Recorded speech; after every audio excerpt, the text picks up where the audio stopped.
This is George Gruhn, Gruhn Guitars, here for our question and answer session, December 2020. As usual, I've been commenting that we live in strange times, and yes, we do, but people still want guitars, for which I feel very fortunate. Almost all the major American makers are back ordered: Martin, Fender, Gibson, Taylor, others. Hardly anybody seems to be caught up to supply all the demand, in spite of the fact that professional musicians aren't touring. People want guitars, which is a good thing. So guitars ain't dead. They're alive and well. We have plenty of questions today. There seem to be a number of questions that crop up repeatedly, but I'll still give at least a quick answer to some of those as well. Mark Constantine asked, of all the many Telecaster models available today, which is the most authentic vintage Tele sound? And the answer is Fender makes vintage replica models, and those vintage replica models are the ones that sound the closest to the originals, especially if you get into the custom shop models. If they're doing a vintage reissue, Fender goes to great lengths to try to get them quite accurate. And they have done well on that.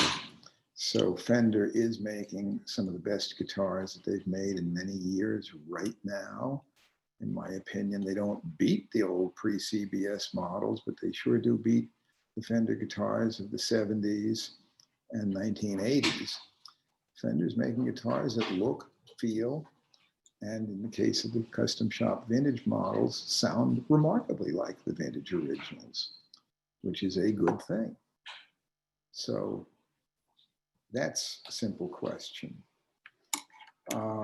Mitch Holder says, on acoustic archtop guitars, I've had someone play one, put my hand on the top where the neck pickup would be cut in, and notice little to no vibration in the top, as it's right by the spot where the neck is inside the guitar. Contrarily, if I put my hand by the spot where the bridge pickup would be cut out, the tone completely changes, not for good. What are your thoughts on floating pickups and how they sound versus instruments with just the one built-in neck pickup? Is there a marked change in the sound of those two setups? I think the answer there is that if you want the most acoustic sound, even when plugged in, you get a floating pickup. But it is true that it's going to have less impact on the sound of the guitar if you have one built-in cut-in pickup in the neck rhythm position. The top isn't vibrating very heavily in that area. Therefore, in that position, you will be able to get a relatively good acoustic type sound. But many jazz players like laminated guitars just fine. So the fact is, some of the best players ever, people like Herb Ellis, played 175 model, the ES 175, they're laminated guitars. D'Angelico made some laminated models, and even D'Acquisto, his apprentice, who had the reputation of being one of the finest builders of jazz guitars who ever lived, also produced models that were laminated. Benedetto has also done plenty of laminated guitars, and plugged in, the laminated guitars work quite well, but they're not looking for a totally acoustic sound when they're doing that. But still, a single pickup guitar with the pickup cut into the top in the neck position is not going to have near as much impact as if you have a double pickup guitar where you're putting a pickup that is in the active vibrating area of the top. I'd like to bring Lynn Croson in to answer one question about setups on guitars that have stop tailpieces. So here he is, ready to plow into that particular question.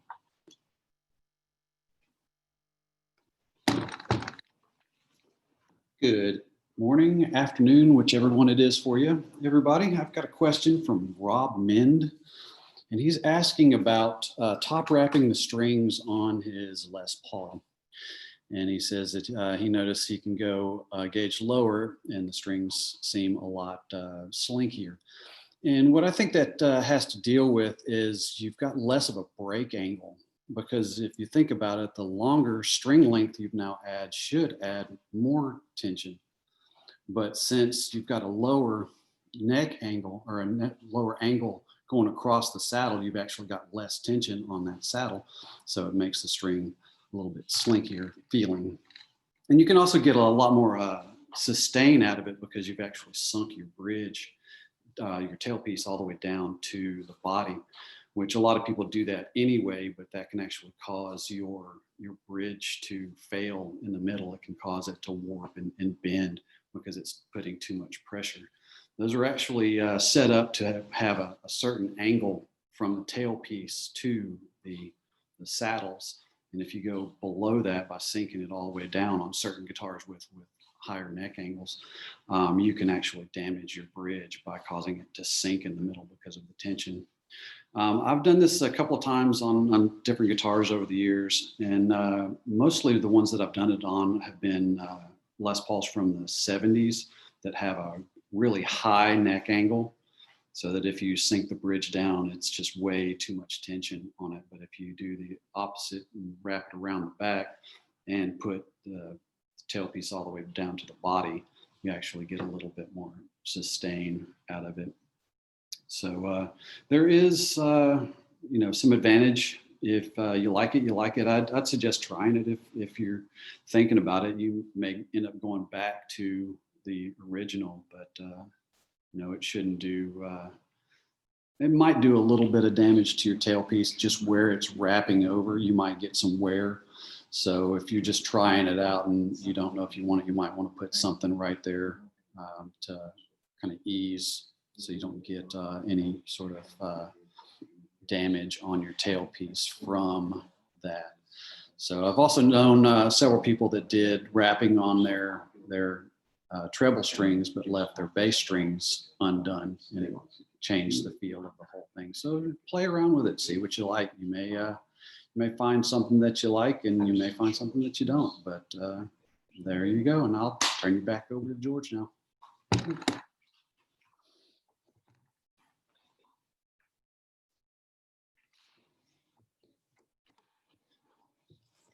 All right.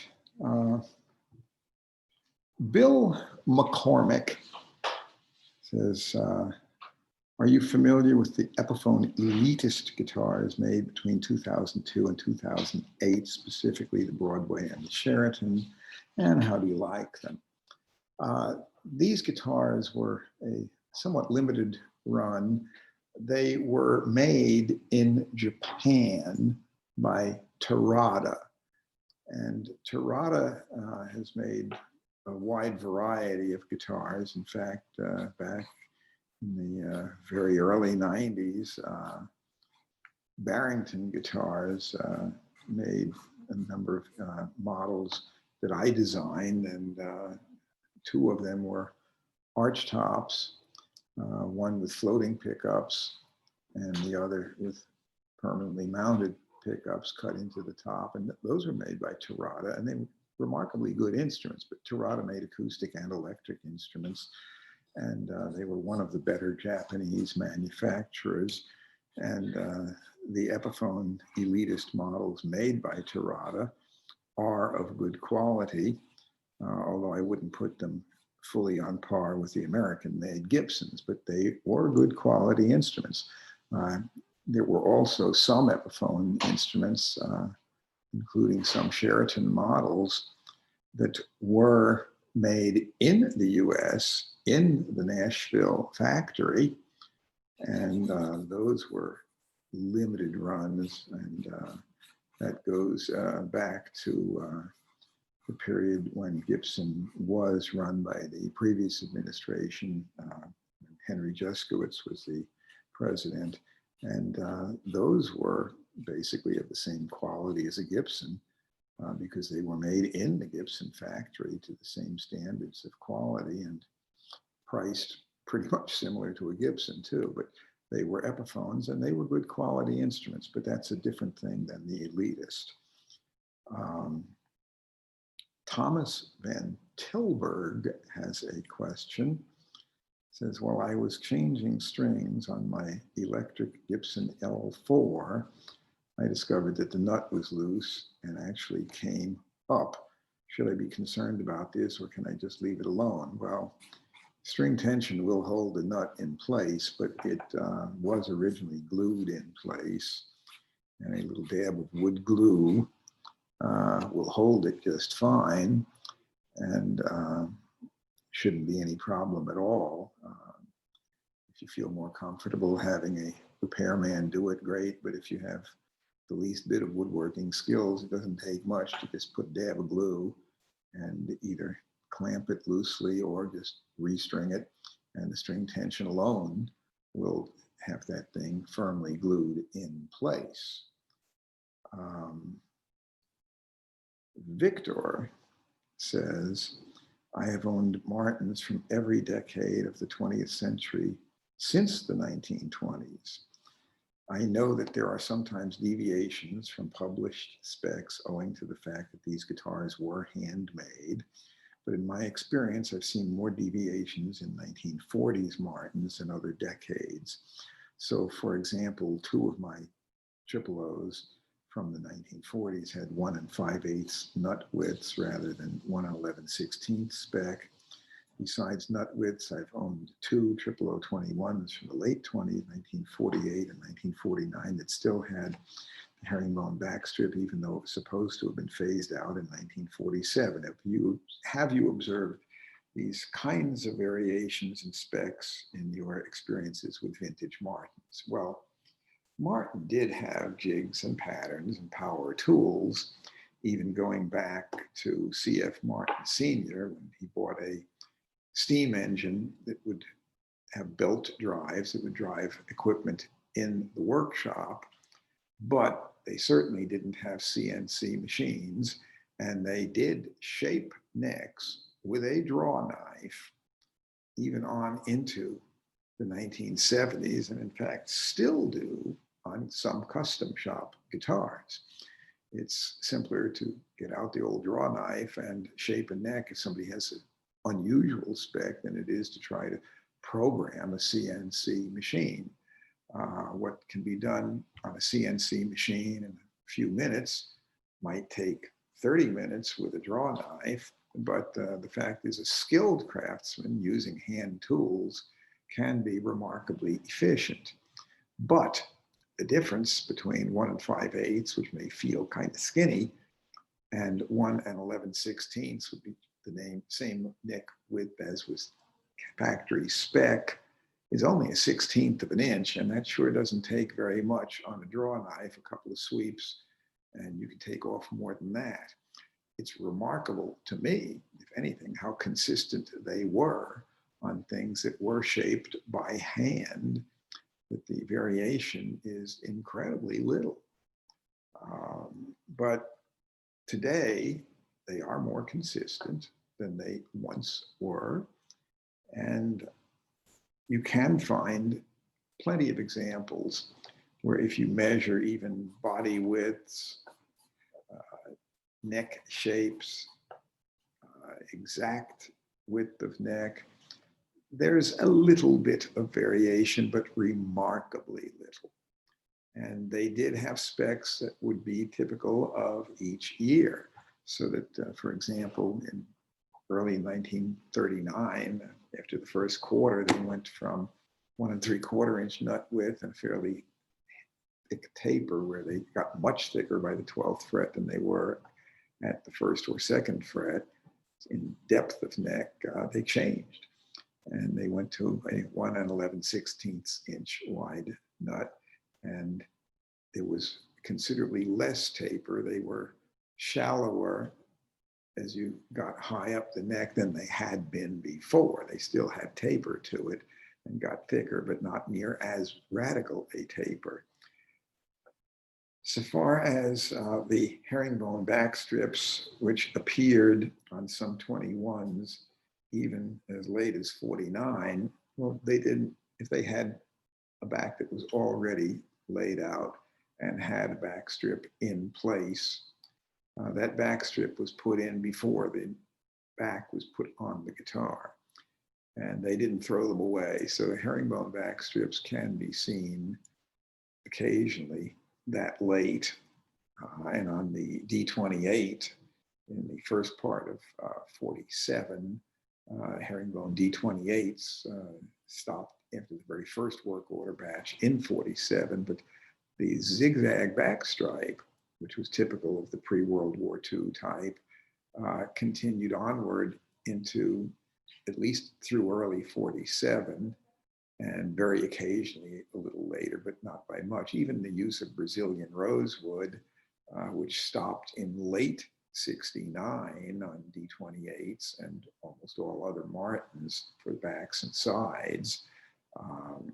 We have seen a few as late as 71, but they apparently just had leftover back and side set, decided to use them.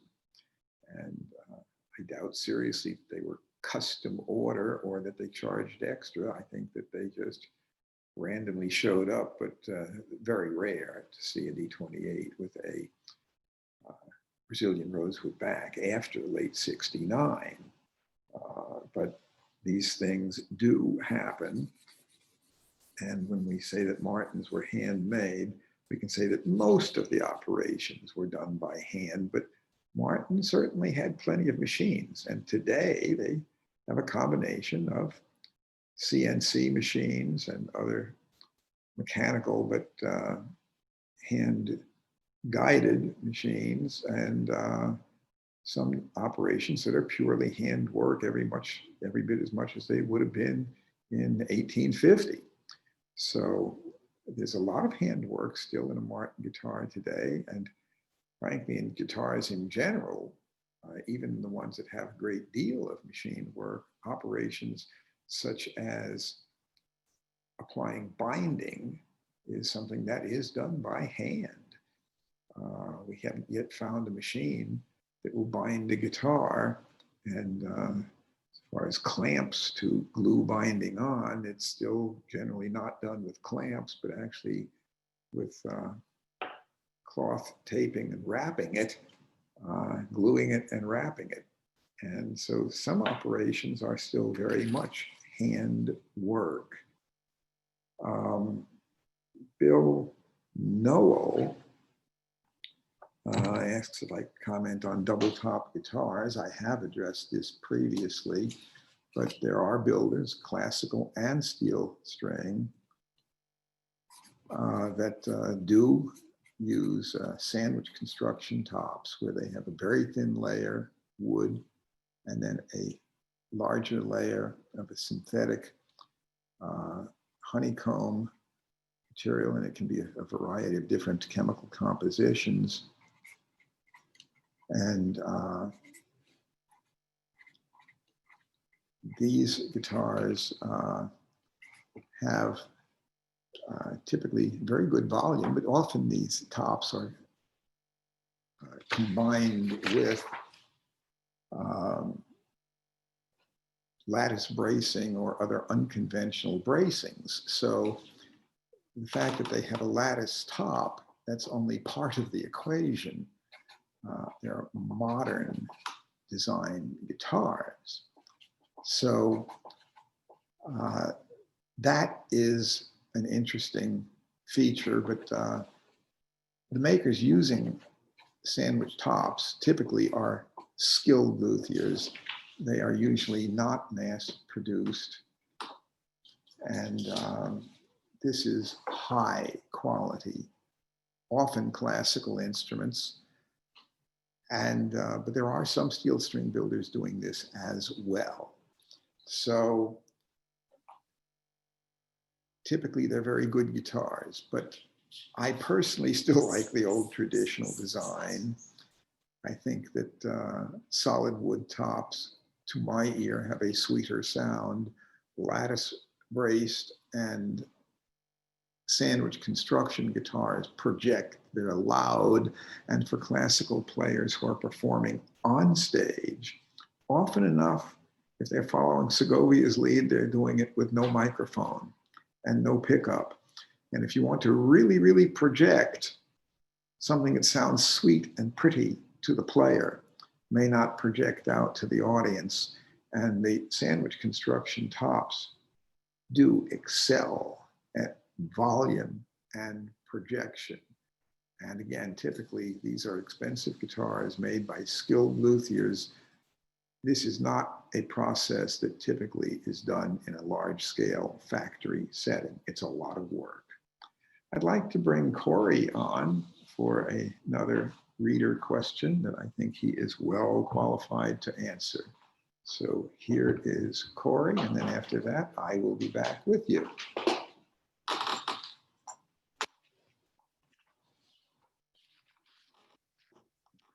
Hey guys, thanks, George. So not too long ago, we had a gentleman by the name of Mike sent in a question, and he was curious how to date a Fender case. How do you decide what years were what for Fender cases? They change things a lot. And I think one of the best ways to do it is to kind of think of what guitar would have come in what case.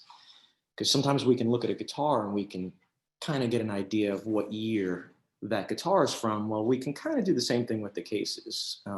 We can understand that in 1950, there was the thermometer case, and it had a brown plush interior. They call it a thermometer case because it was kind of skinny in the middle for the neck, to accommodate for the neck, a little bit bulbous around where the peg head would be, and a little bit larger of a bulbous design around the body. And then by mid-1953, they moved to what we refer to as the poodle case. And it had kind of a contour as well, like the thermometer, only it was flat on one side, and that had a red lining in it. And then we get into the tweeds. The tweed cases by 1954. It was a rectangular case, had a center pocket. By mid-1955, again, rectangular with a side pocket. And that would have a red lining. By early 1958, the tweed cases had the side pocket. The difference is the orange lining on the inside. And then we get into mid-1959 with the brown Tolex. Rectangular with a dark orange lining. Brown Tolex again by 1962 with a reddish orange lining. And then the cool white Tolex by 1962, early 62, had a reddish orange lined, I'm sorry, just a reddish orange lining, but that had a logo on the side. So now you have the Fender logo on the side. Pretty cool. I like those white Tolex. By early 64, they were black Tolex. Rectangular, no logo on the side. And then by 66, you had the logo again on the side. It was a rectangle, but the logo didn't have a tail, the swishy tail that goes underneath the Fender logo. There was no tail. But they brought the tail back for 67, essentially the same case, logo with the tail. And then by 72, they had the logo was on the side. It was a rectangle case, but the logo had a little R trademark on it. And then, of course, they changed it up again, mid-70s. The logo would have had a Made in USA attached to the logo. So those are kind of cool, and they get a little confusing because is it the logo with the tail, logo without the tail, our trademark, Made in USA.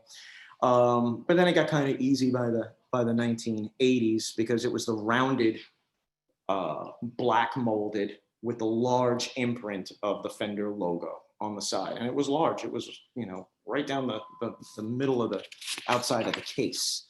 Now, tweed style cases ended up coming back in the 1980s with their reissues, but they weren't that vibrant tweed, that yellowy tweed. They were like a pale tweed, but they're using them up till today. They've changed case companies, and the ones that you get today, you'll notice, are vibrant. They're very yellowy tweed and beautiful. But in the 80s and through the mid 90s, they were a palish tweed.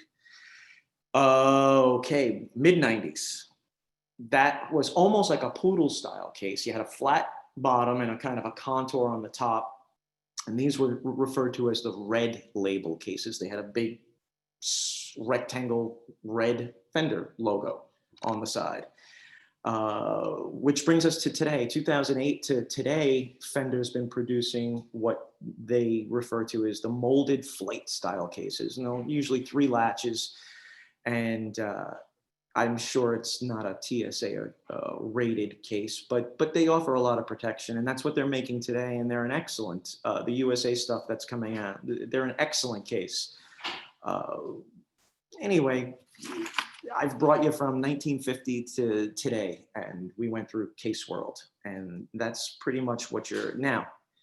Has there been thermometer cases? Have they reissued them? Yes. Poodle cases? Yes, I've seen them. Tweed cases, obviously. Brown and white and black Tolex? Yes, they've reissued them for certain models. What I did is I gave you just a little bit of a guide. Anyway, if you have any questions about dating your Fender case, you can always get in touch with me. My email is corey@gruhn.com, corey@gruhn.com. I'm going to turn it back over to George. I hope that what I went through was helpful to somebody out there. Thanks.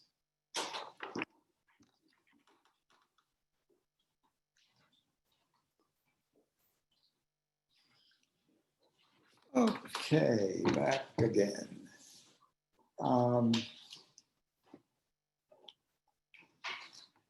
I have a question that's been asked many times, and I'll go through quickly again. Brian Batko, what is your concern with the torified wood? Do you think it will affect the longevity in the long run? Well, I think torified wood, as far as the longevity of the product made with it, is probably going to outlast the original owner, so far as the lifetime, and may well outlast the owner's kids and grandkids. I think that guitars made with it would be durable. My objection to torified wood that I personally don't like is it is a bit more brittle physically, which is not particularly a problem in terms of once you have a finished guitar, it's not likely to just simply break when you touch it. It's not like glass. If you're trying to carve a piece, put a chisel to it and push it, it's likely to shatter. But if you're cutting it with a CNC machine, that's not a problem. So far as sound to my ear, it just doesn't have as pretty a set of harmonics as the non-torified wood, so I prefer guitars, my custom shop guitars that I design that Martin makes for me are non-torified. But again, there's a lot of hype, a lot of PR that goes into promoting torified wood. I'm not personally fond of it, but some people are, and to each his own on that. Richard Linwood asks a non-guitar question, but asks, are there any new snakes in my office since my last one-year visit a year ago? Well, yes, indeed. If you come back, I can show you new snakes. I have a very nice set of baby Cuban boas that were born on November 18, babies.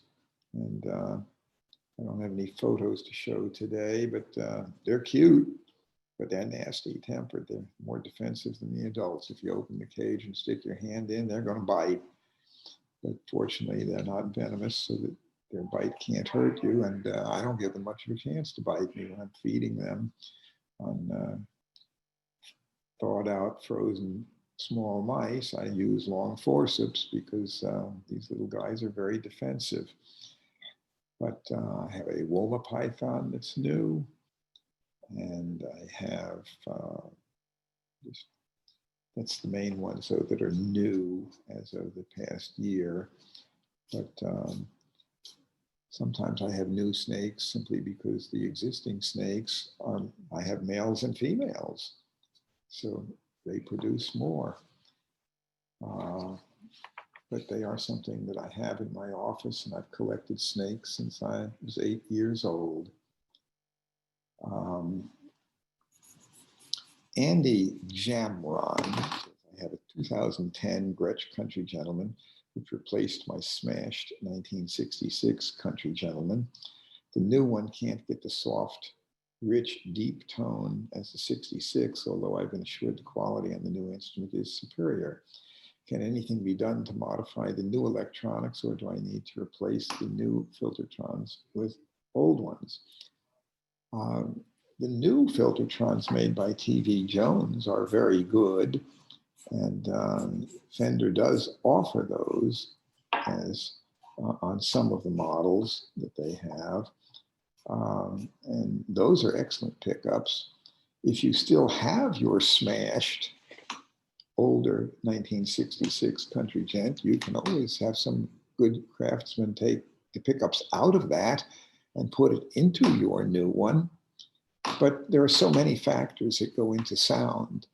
The construction of the new Country Gentleman, so far as structural stability, is quite honestly better than they did in the 1960s at Gretsch, when Gretsch was made in New York.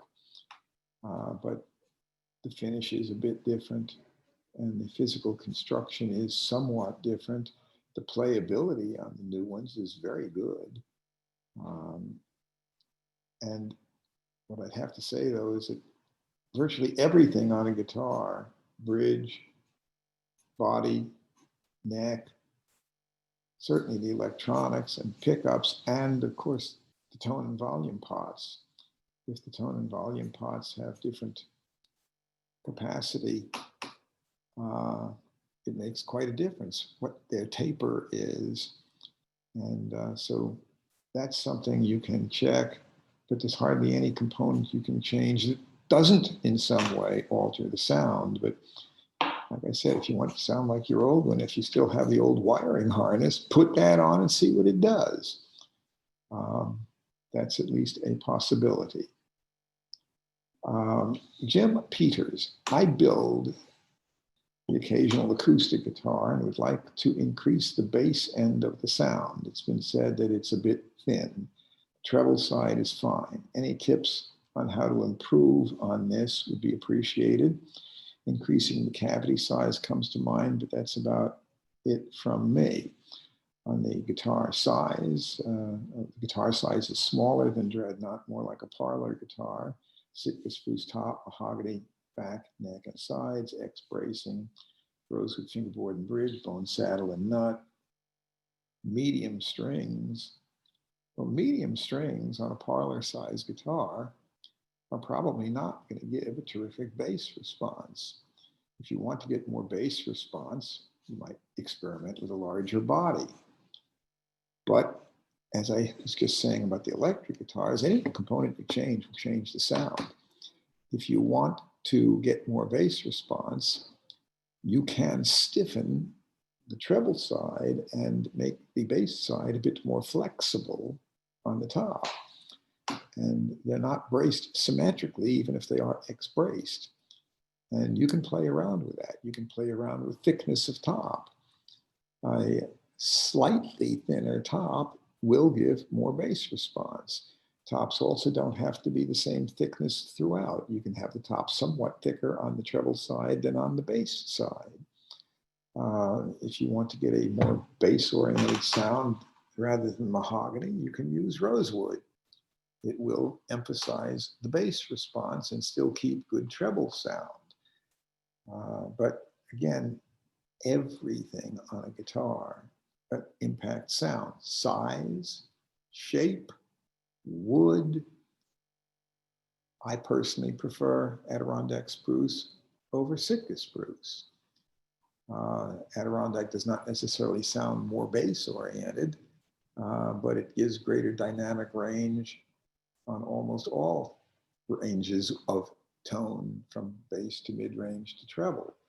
But also cedar tops tend to give a somewhat bass and mellow sound. That's another thing you can experiment with. But the point is, if you're building parlor-sized guitars, don't expect it to have a real deep bass because they're a small body. And if you want a deeper bass, try a somewhat bigger body size, but think also about bracing pattern, top thickness, and type wood. All of those are critically important factors. Everything you do impacts sound. Jeff says, I have noticed over 50 years of studying the guitar that tops with varying grain lines almost always make outstanding sounding guitars. The attached picture is my Larrivee to 0010 with a 500-year-old Italian spruce top. The grain lines alternate between wide and narrow. Looking at the picture, I can say, yeah, they vary, but none of them are super wide, but they do vary. And that's growing conditions. Some years are great growing seasons. Others, maybe they had colder temperature or less rain. At any rate, trees don't grow at the same rate. And that's going to be true almost any 500-year-old tree. For that matter, even any 20-year-old tree, the grain lines are not going to be absolutely uniform, because that would imply that growing conditions year after year were absolutely stable, which is rarely the case. I think rather than grain lines being uniform or somewhat varying, what's really critically important is what type of spruce are you using? How was it seasoned? Was it air dried over a period of years? Or was it kiln dried quick and then used soon after? Having wood that is well seasoned definitely makes a difference, but Sitka spruce versus Adirondack spruce versus Engelmann spruce versus European alpine spruce versus Carpathian spruce, they're different. And one can experiment, but the fact is 500-year-old Italian alpine spruce, that's really great stuff. And classical guitar players, as well as violin makers, think that that's great stuff, and it is. So high quality wood, the right species, and well seasoned makes a great difference. So that is something that is worthy of note. Now, we have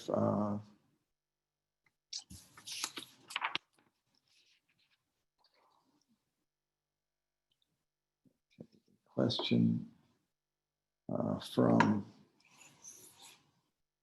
Bob DeGuardia.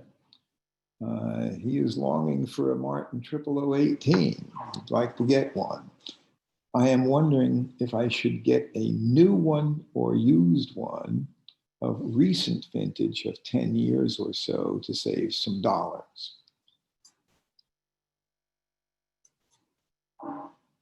I would give a very different answer. I would have given a different answer in 1970 if somebody asked me than if I would ask the same question today. In 1970, a 10-year-old guitar was 1960, and construction had changed significantly. If you were buying a new style 28 in 1970, it was an Indian rosewood guitar. If you got one that was even 1 year old, used, it would have been a Brazilian rosewood guitar. In 1970, it had a fairly large rosewood bridge plate. If you got one as old as 1968, it had a fairly small maple bridge plate. Sounds different. But today, there is a radical difference in construction between a new one and a 10-year-old used one. And in this particular instance, I would say that the new one today is better than the 10-year-old used one. The 10-year-old used one today is 2010, but actually 2020 is almost over though. So it won't be long before 19, any age guitar, everything's going to be 1 year older by the calendar, at least starting in less than a month. Here we are in mid-December, and December 11, or at least not quite to the mid, but we're getting close. But the point is, new 00018 today has the same basic wood as a 10-year-old one. Mahogany neck, back, and sides, Sitka spruce top, but the nut width is different. 10 years ago, the nut width was 1 11/16. Now the nut width is 1 3/4, and the neck dimension is a bit more like a vintage style older guitar. 10 years ago, the braces were non-scalloped on the underside of the top, whereas now they are scalloped very much the same way that they were in the mid-1930s. 10 years ago, the guitar would have had Indian rosewood, peghead veneer, fingerboard, and bridge, and now it has Indian rosewood peghead veneer, but it has ebony fingerboard and bridge. The new Martin style 18 today, whether you're getting a single O, double O, triple O, or a D, is quite a different beast than what they were making 10 years ago, or even 5 years ago. And Martin today is making some of the absolute best guitars they've made in over 50 years right now. That does not mean that they're better than what they made in 1937, but frankly, there are a lot of new Martin guitars today that, to my ear, sound better than some of what they made 60 years ago. So if I were buying a 00018 right now, if I had a choice between a beautifully clean 10-year-old 00018 or a brand new 00018, I'd probably still go with the brand new one. And that's coming from somebody who is, I'm very much of a vintage instrument enthusiast. When I opened up my shop in 1970, I was not at all a fan of new guitars. In fact, I was very open in saying I didn't like most new guitars, but 1970 was a low ebb for quality in American guitar manufacturing, both electric guitars and acoustic guitars. But in 1970, for example, CBS Fenders were not inspirational, didn't sound or play near as well as the pre-CBS models. But to go to pre-CBS, if it was 6 years old, that was 1964. And a 10-year-old guitar in an electric could have been a 1960 Sunburst Les Paul. And even, as I said, a 1-year-old used Martin would still have Brazilian rosewood if it was a style 28. And if you got into a Martin that was even 3 years old in 1970, it would have the T-bar in the neck, whereas by 68, they went to a steel hollow tube, which I didn't think was as good. But if you went to a Martin that was even 5 years old, it would have tortoise shell grain pick guard rather than plain black guard that was used starting in late 66. So it makes a big difference. The advice about buying a 10-year-old used guitar now, today, is very different than the advice I would have given when I first opened the store. And you can say the same for electrics, etc. But today, virtually all the major manufacturers are doing better guitars right now than they did 10 years ago, and sometimes better than they did 50 years ago. Jim Albrecht asks, what are your overall thoughts on the quality of materials and workmanship on the D'Angelico acoustic guitars currently made in China? Saw one in the $499 range that seemed to play nicely, but I value your opinion. Well, personal opinion is John D'Angelico would be turning over his grave if he thought that the D'Angelico name had been sold and that they were now making relatively inexpensive Chinese guitars with his brand name. The majority of the new D'Angelicos have no resemblance whatever to the originals other than the name on the peg head and sometimes a peg head shape, but John D'Angelico was not making things like dreadnought size acoustic flat top guitars.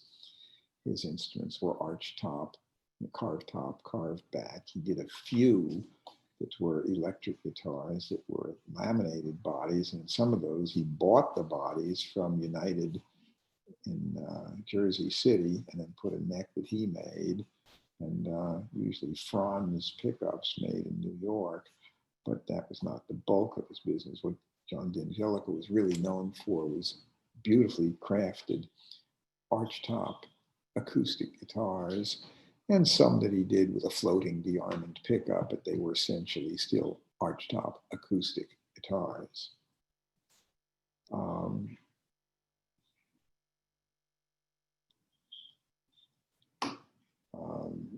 Dan Donnelly, I had a 1968 D28 taken in 1973. I guess he means by taken, somebody stole it. Do you check serial numbers when getting a used guitar? Is that one on your right shoulder, a 1968? D28, it's right up here, is a herringbone trim. That's a 1946. At any rate, do we check serial numbers? Well, of course, we look at the number to see what year it is. Do we have a directory of serial numbers of stolen instruments to verify from? The answer on that is I'm not aware of a directory that's going to pop up and give a great answer, especially if the guitar was stolen in 1973. We're now talking about quite a few years back. I mean, it's, talking about what, 47 years ago, this guitar was stolen. Is there a directory that I could look up and know that it's yours, that it was stolen? The answer to that is not that I know of. So it's not going to be easy to reclaim a guitar, even if you found it, proving that it was stolen and how many hands it's gone through. And if you were already paid by your insurance company, when you accept the money from the insurance company, you're pretty much giving up rights to do much in many cases, unless you want to reimburse the insurance company, which at any rate, do I check the numbers in some way that I could, if I tried, check to see if it was your instrument? Not that I know of. Gene Carmen is a 1960 ES335 stereo with Veritone, very rare.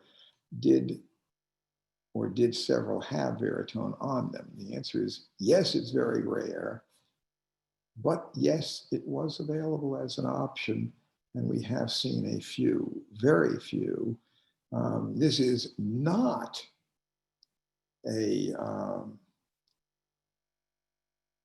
variation that, although rare, would increase value, in my opinion. Most of the customers we have don't want a Veritone and don't particularly like the Gibson stereo system that gives each pickup out of a different channel and requires a Y chord to do this. And the best tone, in the opinion of most players that I deal with on they think the best tone on the baritone is the one where it's turned off, but it still has the current going through the circuitry. And every extra bit of circuitry you run it through takes a bit of sound away. So even a guitar with tone and volume controls does sound not quite the same as one with no controls whatever on the guitar, but it's still awfully handy to have controls on the guitar. But the more circuitry you put on the guitar, the more you run it through, the weaker your signal is. So, and that's what I can say on that one. Again, it would be a very rare guitar. It would certainly be a desirable guitar if you had a 1960 with stereo and baritone, but I'd probably not get a nickel extra for it and maybe have greater difficulty selling it than if it were just the standard variation of that year. Bob Ray asks, what is your opinion of walnut as material for an acoustic guitar?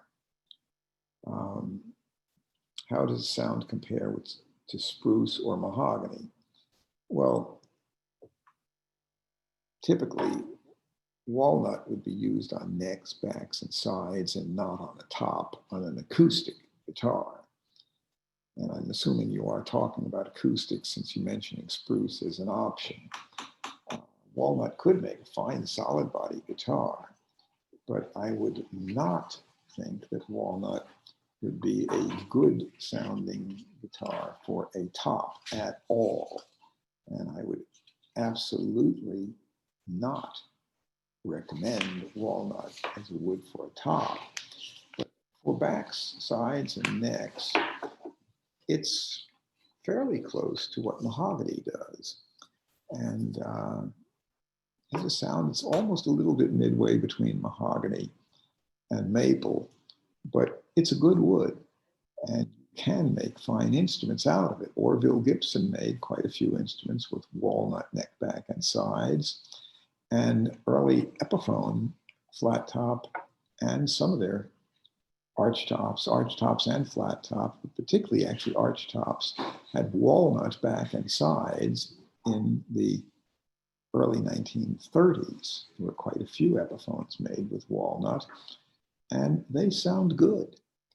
But a lot there depends on the maker. If it has a good spruce top and it's made by a good builder, you can get great results.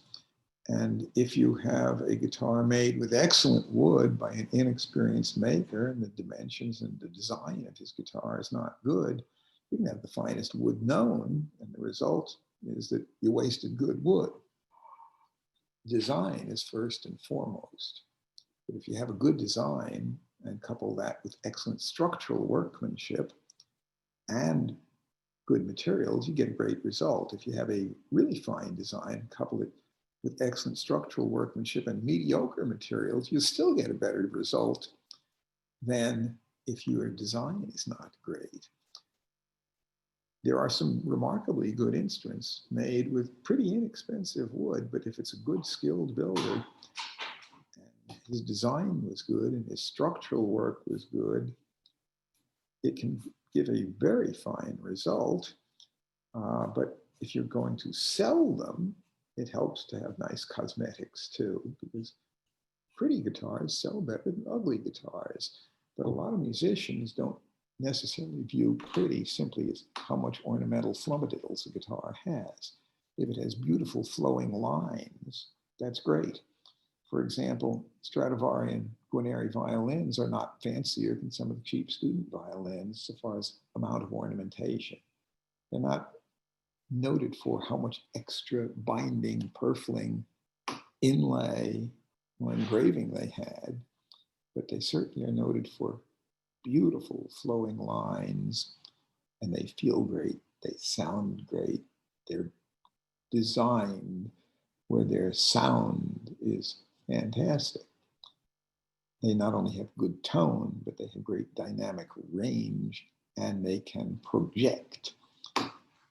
Projection is something that many electric guitar players wouldn't be aware of. In more volume, more projection, you turn the volume knob up, or you turn the amp up, or you crank up the PA system, and that's what gives you projection. But on an acoustic instrument with no microphone and no amplification of any kind, some instruments may sound similar in volume to the player, but some cut right through a band and can be heard even at 100 feet away or more than that at the top of the balcony in a fair-sized symphony hall, whereas others just don't project across the room and can't be heard even in a group.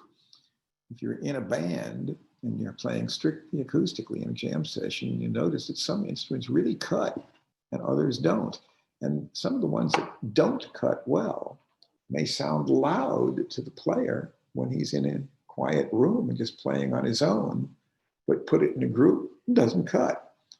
And often enough, some of the instruments that do cut are not necessarily featherweight and are not necessarily the ones with the thinnest top. If you thin down the top too much, it may vibrate really well where you hear it fine, the player hears it, or if you're sitting right close, but it may not project very far.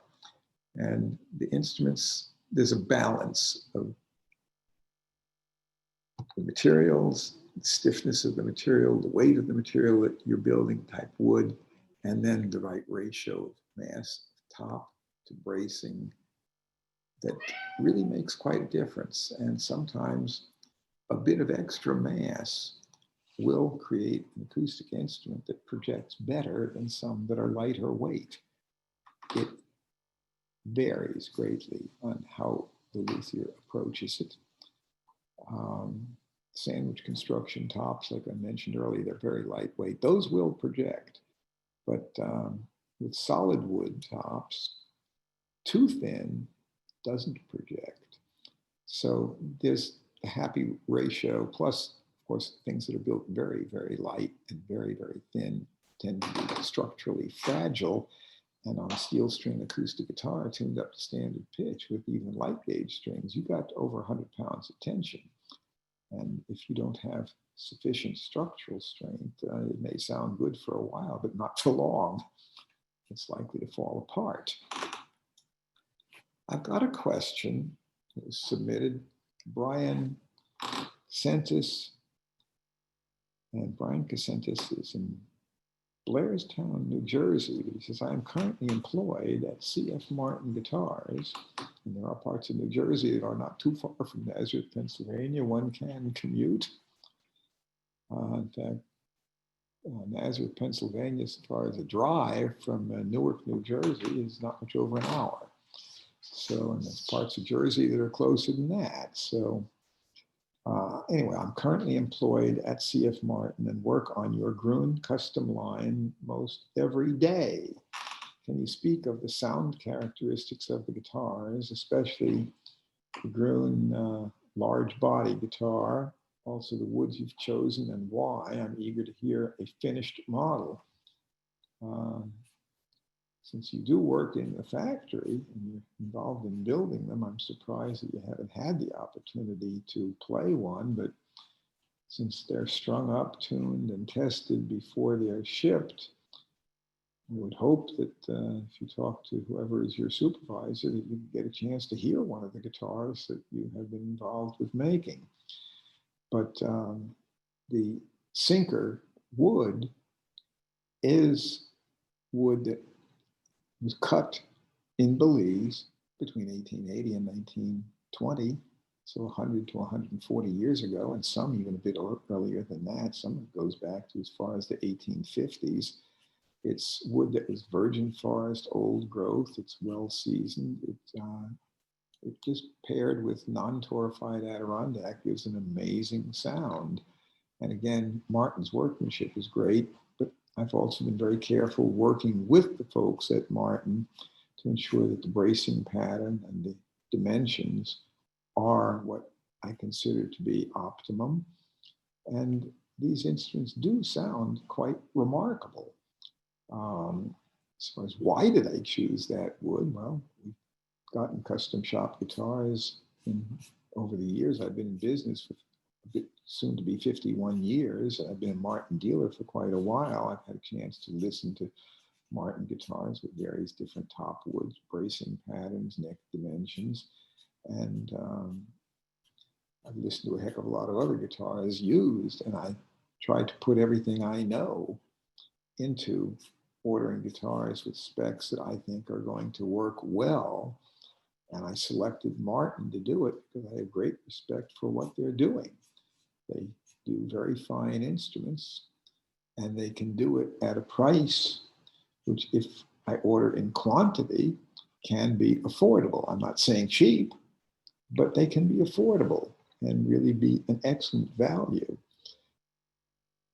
Surely, if you're a Martin employee, you can arrange to hear one. I think that that's probably, like I said, ask your supervisor about it. And you can certainly tell them that George Gruhn is in favor of letting you hear one. So, and thank you for being part of the project, because without the people at Martin, obviously these guitars wouldn't be happening. And so if you're involved with the actual production on these guitars, I appreciate what you do. And they have been very successful for us, and we're certainly going to continue them as long as the wood is still available. And right now, there has been more of this wood harvested recently. And so Martin has gotten some restocking of that wood very recently, enough that I'm confident we're going to have these guitars for some time to come. Alex has asked, can you speak to the different sound produced from ladder versus X bracing? While working with Guild, did you have input for them regarding their bracing on the 12-string guitars? Well, first, while working with Guild, I was working with Guild designing guitars from '84 through late '88. And during that time, I had no involvement with their design on the 12-string guitars. I did work designing a number of electric models, particularly the Nightbird model and the Songbird model, which featured routed backs. It was a hollow body guitar with routed rather than separate backsides and end block, neck block, or linings. It was all one piece routed. And then I designed, right at the beginning of my association with them, I designed half a dozen different acoustic models, but none of the ones I designed were 12-string. So far as ladder bracing versus X bracing, most guitars with steel string guitars with ladder bracing were student models. And Martin first used X bracing in 1843. And their best guitars from that time onward have all featured X bracing. And this is a pattern that gives excellent structural stability, which is important on a steel string guitar, which has lots of tension on it. But also the X bracing gives great sustain. It also gives fine dynamic range, and it gives a rich, well-balanced, complex tone with plenty of good overtones, whereas the ladder bracing tends to be difficult to describe verbally, except that I would say it tends to be sort of a funky, bluesy sound, which if you're playing funky blues is great. But if you're trying to sound mellow and do really pretty finger picking or flat picking, it's not so great. But still, I have heard some ladder braced guitars that were well crafted with good material that still sounded surprisingly good. If you have the right ratio of thickness and mass of top, and the right type wood, and the ratio of the top to the bracing, you can get a pretty darn good sound with a very wide variety of different bracing patterns. So to say that all X bracing sounds the same or all ladder bracing sounds the same, well, it just isn't so. And even on ladder bracing, the position of the braces and how many braces you have, as well as the mass of braces to top and type of wood, there's enormous variability there. So you can get good sound with either bracing pattern, but specifically, I think the X bracing does tend to be the more traditional Martin or Gibson acoustic sound. And Gibsons and Martins don't sound identical, but there's a certain sound that Gibson made some guitars with ladder bracing that were cheap models, like the LGO and the LG1. And one of the best ways to compare, perhaps, is to compare the LG1 model of the 1950s to an LG2 model of the same age. And these are guitars that look almost identical. In fact, from the front, if you just look at it without seeing the bracing pattern, you wouldn't know which it is. You got to look. The one thing you can see without inspecting the bracing on the underside of the top is that on the LG1, if you look through the sound hole, you'll see it has transverse ladder bracing on the back, and the LG2 has the same pattern on the back, but there's a center vertical strip of spruce banding on the center line of the back, viewed through the sound hole. The LG1 lacks that center spruce lining that goes right down the center of the back on the inside. That's the only thing you can tell looking at it from the front. But if you look inside, you can check and see that the LG2 has X bracing and the LG1 has ladder bracing on the other side of the top, and they sound dramatically different. Also, the LG2 will bring a lot more money, but in general, the LG2s are greater volume, and to my ear, definitely tone that suits me better. And I'm not alone in thinking this, because there are people who will pay as much as $3,500 for a 50s LG2, and they don't want to pay much over half that for an LG1, which is essentially the same guitar with a different bracing pattern on the underside of the top. So it does matter. He also asked about the Holzapfel 12-string guitars. These are very early 12 strings, and they are interesting sounding guitars. Some of the most interesting sounding guitars are these and early Stellas, and there are people who are very much into collecting them, but we don't see very many of them. Partly, they didn't bring the Holzapfel, they didn't make very many. The Stellas, they made a pretty fair number, but they were cheap and they fell apart. But in general, I'd have to say that my favorite 12 strings are not as old as that. I haven't heard any 12 strings that I personally like better than the Gruhn Design quadruple O 12 fret Sinker Mahogany 12 strings that we have those here. And they are pretty amazing guitars. But they're 16-inch wide, 12 fret slot head neck, and similar in size to the old Stella that Leadbelly had.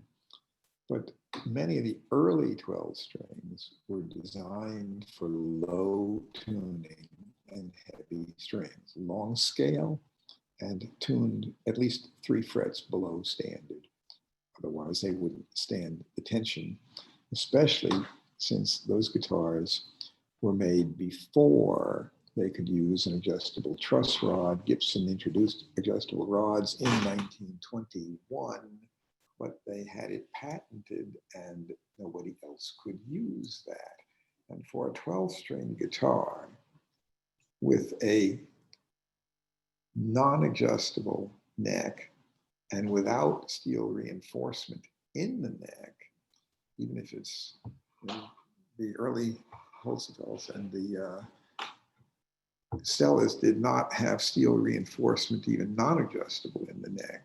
There was no patent that would have prevented them from doing that, but they didn't. And these things just don't hold up well. So that the ones that we do see that are still in playable order now have typically been heavily reworked. And so they may have historical appeal, but typically they're not in thoroughly original condition if they're still playable. So it's not something that we don't see very many of the early 12 strings. And in general, so far as if you're looking for an instrument to play that will be comfortable to play and produce great sound, I'm not recommending very much in the way of pre-World War II 12 strings. Because the few you find that will be playable only if they've been heavily reworked. And for as much work as it would take to get one of them playing well, you could get a modern, newly built guitar with great materials that would be every bit as good or better. And I think that we know enough today about guitar design that we can make a better 12 string, because typically the people who bought 12-string guitars in the early days were usually not professional players who had a big budget. So generally they were inexpensive, built too lightly, and not what I would recommend. So that's what I can say. We've gotten through over an hour, and I think we've covered the questions today. Please send more questions. The more questions we get, the better it is. And I do take the time and effort to try to answer all of the questions. And there's always going to be a few questions that are perhaps not suitable for airtime, but still worthy of a response. Any sincere question will be answered either online or personally by me by email. So keep in mind my email address, george@guitars, GUITARS.com. And I look forward to more questions. I enjoy these sessions. So till next week, have a good one.